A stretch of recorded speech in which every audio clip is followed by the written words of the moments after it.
Oke, halo teman-teman, kembali lagi bersama saya di channel Ngobrolin Ilmu Sosial.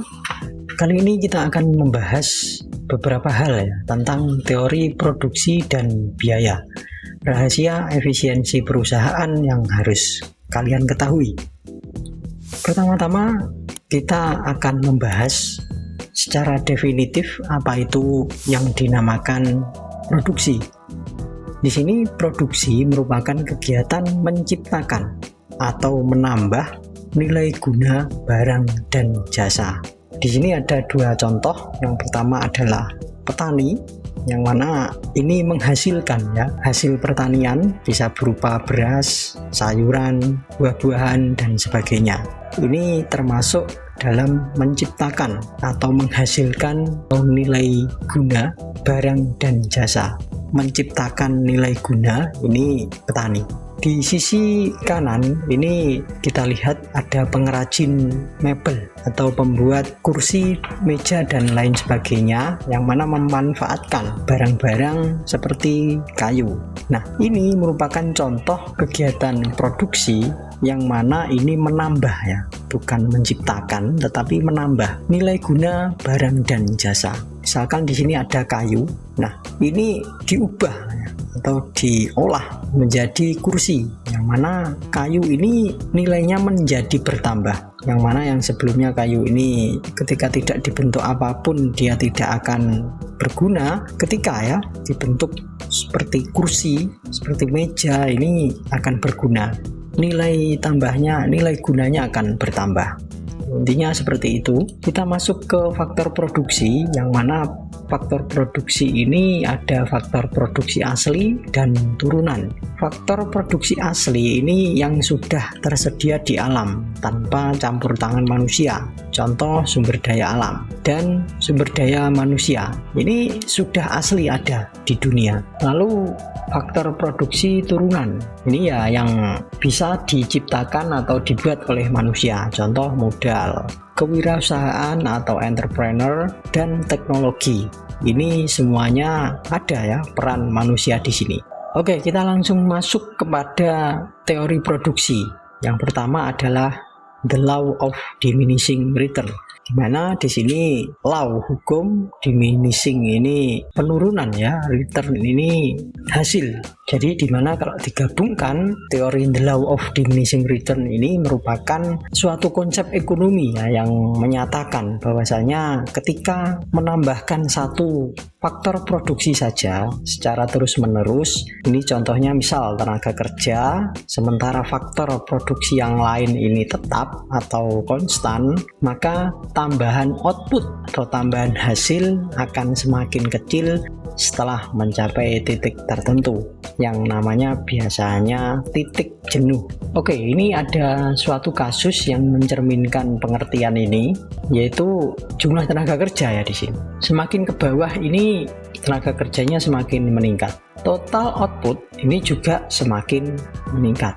Tapi marginal produk atau produk tambahannya ini semakin meningkat dulu, lalu ketika mencapai titik jenuh dia akan mengalami penurunan. Ya misal satu orang total output 50, berarti tambahnya 50 dong, 0 ke 50 berarti kan 50. Sekarang patokannya di 50, 2 orang, total outputnya 120, berarti tambahnya 70, 3 orang, ini total outputnya 80, ini dikurangi ini jadi 60 ya, turun dari 70 ke 60. Semakin ditambah lagi semakin turun dan turun. Jadi nanti grafiknya akan tergambar seperti ini. Mula-mula ini totalnya naik, lalu terjadilah titik kejenuhan. Nanti ketika ditambah lagi misalkan 7, 8, 9, 10 akan seperti ini.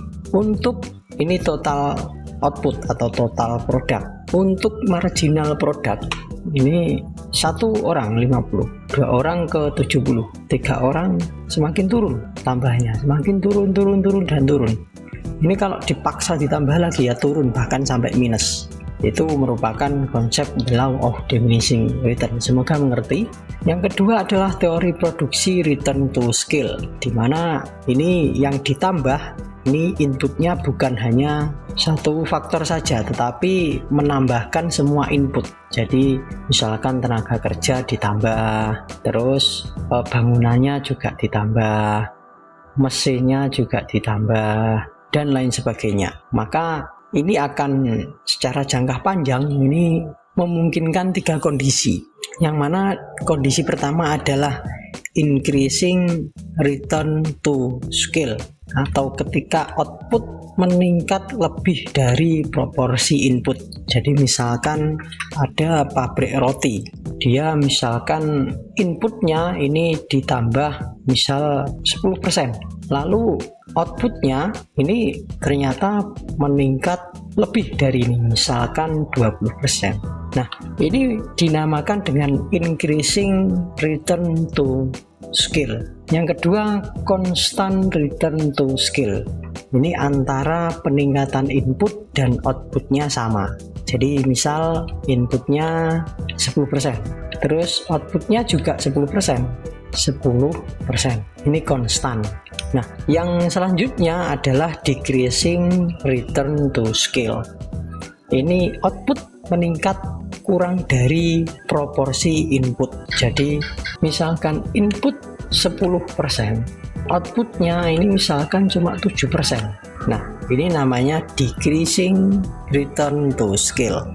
Jadi ada 3 kondisi, tetapi secara menyeluruh ini tetap ketika input ditambah, output juga bertambah. Ini secara jangka panjang. Biasanya ini perusahaan-perusahaan yang sudah besar seperti PT-PT yang terkenal pada saat ini. Oke, kita masuk ke biaya produksi, yaitu biaya atau pengeluaran perusahaan untuk mengelola bahan baku menjadi produk jadi atau jasa yang siap untuk dijual. Ini namanya biaya.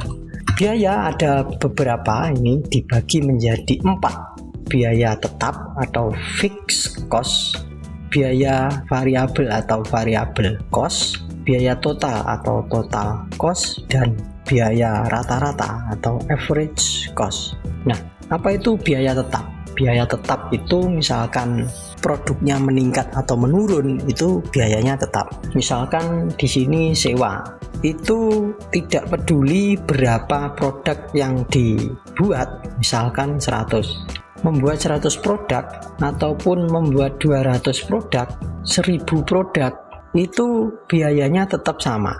Misalkan sewanya 100 juta 10 tahun, ya udah tetap biayanya segini, tidak berubah seiring dengan meningkatnya atau menurunnya produksi. Beda dengan biaya variabel. Untuk biaya variabel ini meningkat seiring peningkatan produksi, juga menurun saat penurunan produksi. Misalkan penjual roti tadi, misalkan produksinya bulan ini 1 juta roti, misalkan di sini biayanya misalkan kita samakan saja 1 juta roti, misalkan 1M. Berarti nanti ketika produksi ini ditingkatkan menjadi 2 juta, berarti biayanya berapa? Ya 2M. Karena apa? Karena ini bahannya juga bertambah, racikannya juga bertambah, mungkin tenaga kerjanya juga bertambah, dan lain sebagainya. Itu yang namanya variable cost. Misalkan di roti ini saya jelaskan lebih lanjut ya. Di roti ini beli tepungnya juga tambah, gulanya juga tambah, mungkin nanti bahan-bahan yang lain seperti baking powder dan lain sebagainya juga tambah. Nah, itu yang namanya variable cost. Fixed cost atau biaya tetap itu ya gedungnya ini. Misalkan ada mesin, tetap satu itu, tetapi bisa di scale up dengan bahan yang banyak, ini bisa menghasilkan roti yang banyak juga. Misalkan seperti itu.